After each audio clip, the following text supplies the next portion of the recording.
Donc deuxième partie, deuxième vidéo à propos du chargeur que je vous ai présenté hier. Pour ceux qui ont vu la vidéo, éventuellement ceux qui ne l'ont pas vu, si ça vous intéresse de la regarder, vous la regardez, il n'y a pas d'obligation. Avec moi, il n'y a rien d'obligation. Donc le chargeur ici, acheté chez Amazon, voilà. Donc hier, je vous ai fait voir l'utilisation. Comme il n'y a pas de notice dans la boîte, voilà, il y a une toute petite notice derrière, voilà, mais c'est en anglais, etc. Voilà, c'est une notice minimum, voilà. Donc il n'y a pas vraiment de notice. Un bouquin qui explique de A à Z. Donc c'est un boîtier, un chargeur de voiture, etc. Je vous l'ai présenté hier, je ne vais pas retourner dessus. Donc là aujourd'hui je vais faire un verdict. Donc là j'ai rebranché ma batterie et ce coup-ci je vais vous faire voir la preuve. Et moi-même je vais contrôler si cet appareil, quand il va m'annoncer la valeur, une fois que je vais l'avoir débranché, parce que là il est toujours en charge, donc je vais voir si la valeur qui m'indique ici, sachant que je ne l'ai pas branché en charge, donc je vais voir si la valeur qu'il me donne par rapport à ma batterie correspond à mon multimètre, voilà, d'électricien. Alors moi-même je suis électricien professionnel depuis plus de 28 ans, donc je vais vous faire voir avec un appareil de mesure qu'utilisent souvent les électriciens, voilà. Il y en a certains peut-être qui vont reconnaître. Donc on va voir si cette valeur-là, ici, correspond à la valeur sur mon Matrix. Voilà, comme ça je vais voir s'il n'y a pas d'arnaque du boîtier. Donc là, au niveau de la charge, hop, ici, c'est chargé à fond. On voit les travers, comme je vous ai expliqué hier, les travers là ne clignotent plus. Donc ça veut dire que c'est chargé totalement. Voilà. Les petits travers ici. Quand ça ne clignote plus, ça veut dire que votre batterie est chargée. C'est bon, vous pouvez la débrancher. Donc là, comme je vous ai expliqué, vous ne débranchez jamais ici, puisqu'il n'y a pas d'interrupteur dessus. Il faut le débrancher déjà là-haut. Voilà. Donc là, c'est ce que je vais faire. Là, je débranche. Voilà. Maintenant, on va attendre et on va voir la valeur. Donc, sachant que c'est toujours relié à la batterie, maintenant, je vais voir quelle est la valeur que me donne cet appareil sur ma batterie. Alors, pour l'instant, on voit que c'est 13,7. 13,7 volts, bien entendu. Donc voilà, on peut dire que la batterie, voilà, 13,6 à peu près. Alors maintenant, ce que je vais faire, je vais prendre mon Matrix, je vais l'allumer. Je vais me mettre sur courant continu. Comme c'est une batterie, c'est du courant continu. Ici, on se met bien sur continu et non pas sur alternatif. Et là, je vais brancher ce coup-ci mon Matrix. Donc je pose mon appareil le temps de brancher le Matrix.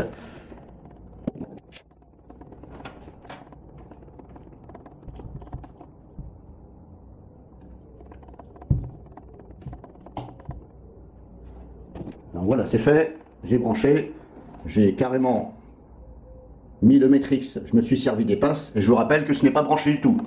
Donc maintenant, verdict, lui il m'annonce 13,5 volts. Donc lui il me dit que, voilà, cet appareil-là me dit que ma batterie, actuellement, elle est à 13,5 volts. Elle a une charge de 13,5 volts. Maintenant, hop, on contrôle sur le Matrix, 13,5. Hop, voilà. Il est sur automatique, courant continu. Donc apparemment, ça fonctionnerait. Alors j'avais un doute, c'est pour ça que je me suis dit je vais faire une vidéo.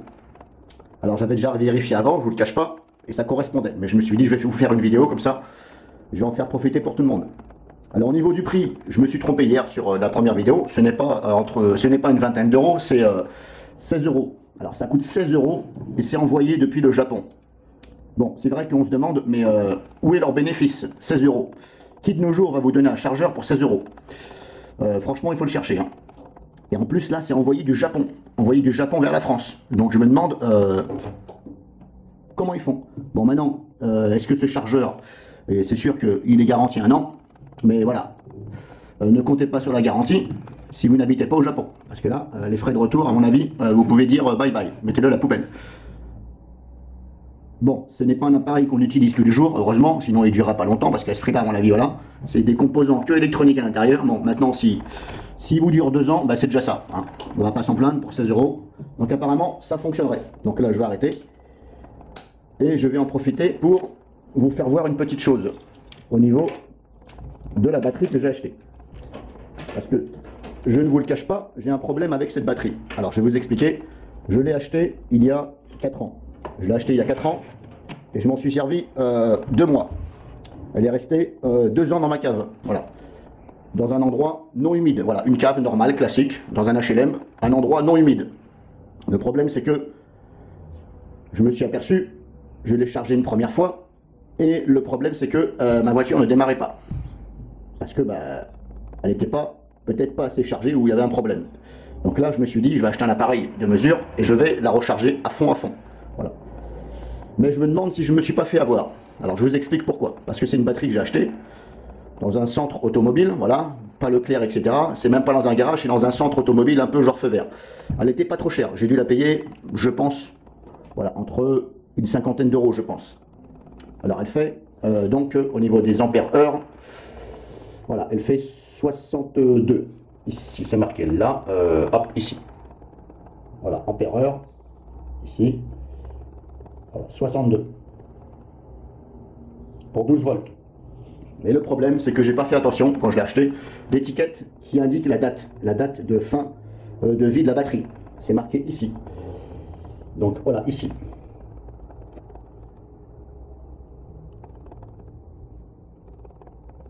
Là, c'est marqué en anglais. Hop, on va essayer de pas trop bouger. Donc là, la date, vous avez des numéros ici. Alors au niveau de l'année, l'année c'est en haut et le mois c'est en bas. Il y a 12 mois. Donc ils ont bien mis du 1 jusqu'au 12.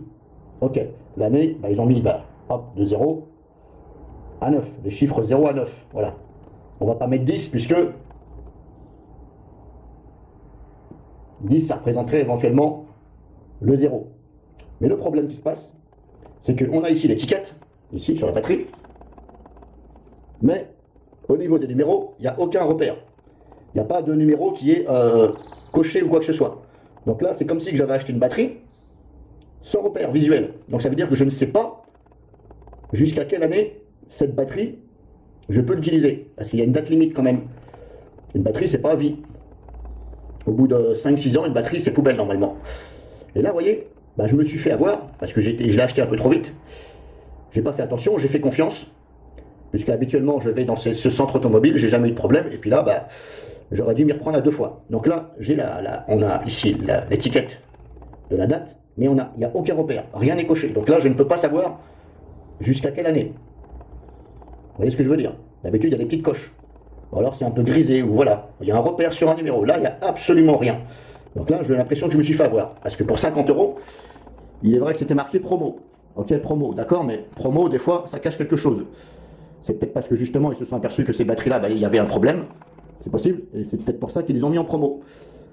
Parce qu'habituellement, une batterie comme ça, normalement, une 62 ampères-heure, c'est pas loin des 80 €. Voilà, normalement. En général, c'est pas loin des 80. Mais là, je l'ai payé une cinquantaine d'euros normalement. Voilà. Je suis à peu près sûr et certain.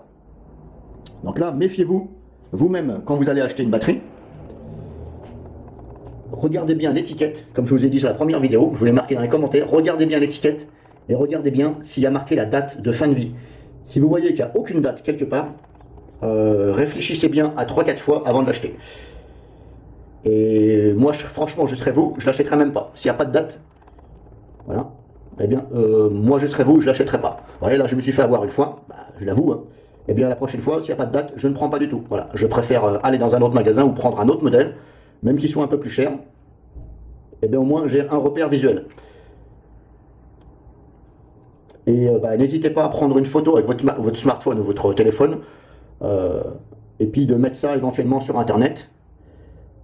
Hein, et puis éventuellement de dénoncer des choses illégales, quoi, avec l'enseigne du magasin, etc. Bon, vous n'êtes pas obligé, mais voilà. Comme ça, au moins, ça leur apprendra à faire des choses comme ça. Donc, alors, pour en revenir à cette batterie que je vous ai dit que je l'ai stockée pendant 2 ans, parce que mon ancienne voiture, je l'ai vendue, donc j'ai récupéré ma batterie neuve. Pour le prix où j'ai vendu la voiture, le mec, il est reparti avec une batterie moyenne. Je lui ai pas laissé ma batterie que je venais d'acheter il y a 1 mois. Donc j'ai récupéré ma batterie. Mais le problème, c'est que quand j'ai acheté l'autre voiture, eh bien, j'avais déjà une batterie dessus. Donc celle-ci, je me suis dit, je vais la mettre dans ma cave pour la garder. Et je l'ai laissée pendant 2 ans. Je ne l'ai pas touchée du tout pendant 2 ans. Alors, on m'a dit que une batterie, si tu la laisses comme ça pendant quelques années, quelque part, sans l'utiliser, elle devient HS. Elle fonctionne plus. Mais voilà, j'ai un doute quand même. Parce que une batterie c'est garanti, non, c'est pas garanti, c'est une batterie c'est en général valable 5 ans. Grosso modo, elle fonctionne pendant 5-6 ans. Voilà, à peu près, hein, suivant l'utilisation. On va dire 5 ans, grosso modo. Donc là, je ne l'ai pas utilisé pendant 2 ans. Donc ça veut dire qu'il me reste quand même 3 ans. Alors qu'on me dise que la batterie est morte parce que je m'en suis pas servi, j'ai un doute quand même. Donc c'est pour ça que je me suis dit aujourd'hui, bah, je vais la recharger. Ça fait 4 jours qu'elle est en charge, et même presque 5 jours, c'est assez long. C'est normal, parce que ce sont des petits chargeurs que vous utilisez. Ce ne sont pas des chargeurs qui ont les mécaniciens automobiles dans les garages. Eux, ils ont des gros chargeurs qui envoient pas mal de puissance. Là, ce sont des petits fils, donc ça envoie pas beaucoup. Donc c'est normal que ça met 3, 4, voire 5 jours à se charger. Donc c'est pour ça que je me suis dit, je vais la charger, et puis je vais la remettre sur ma voiture. Donc là, elle est chargée à fond. Je vais la remettre sur ma voiture, et je vais faire un test. Pendant quelques jours, je vais voir si j'ai pas de problème. Alors au départ, je croyais que c'était ma voiture qui, il y avait quelque chose qui déconnait et qui me vidait ma batterie.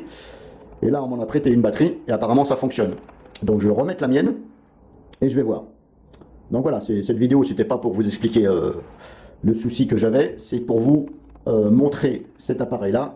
Est-ce que ça donne la bonne valeur par rapport à mon Matrix, et aussi pour vous informer de ne pas vous laisser avoir sur les dates ici de fin de vie de la batterie. Alors excusez-moi, vous voyez peut-être mal. Alors je fais de mon mieux. En tout cas, regardez bien la date et je vous conseille de ne pas acheter de batterie, même si c'est de la marque, s'il n'y a pas de date ici. Et n'hésitez pas à prendre une photo dans le magasin qui prouve donc une photo, voilà, ou voir une vidéo, vous filmez un peu la batterie et le magasin. Voilà, n'hésitez pas à filmer, à faire voir l'enseigne. Parce que si jamais vous avez un problème, eh bien vous avez une vidéo qui peut éventuellement vous servir pour éventuellement vous demander un remboursement. Vous lui dites que vous avez la vidéo et que vous allez voilà, vous bluffer. Vous dites que vous allez voir l'avocat de votre banque et tout faire pour que vous soyez remboursé et dédommagé. Et là, à mon avis, il va peut-être pas aimer le commerçant, sachant que vous avez une vidéo à l'appui. Bon, enfin, bon, bref, ça c'est... Après, ça c'est vous qui voyez. Personnellement, moi je le fais. Voilà. Donc voilà, vidéo finie, et j'espère que ça vous a plu.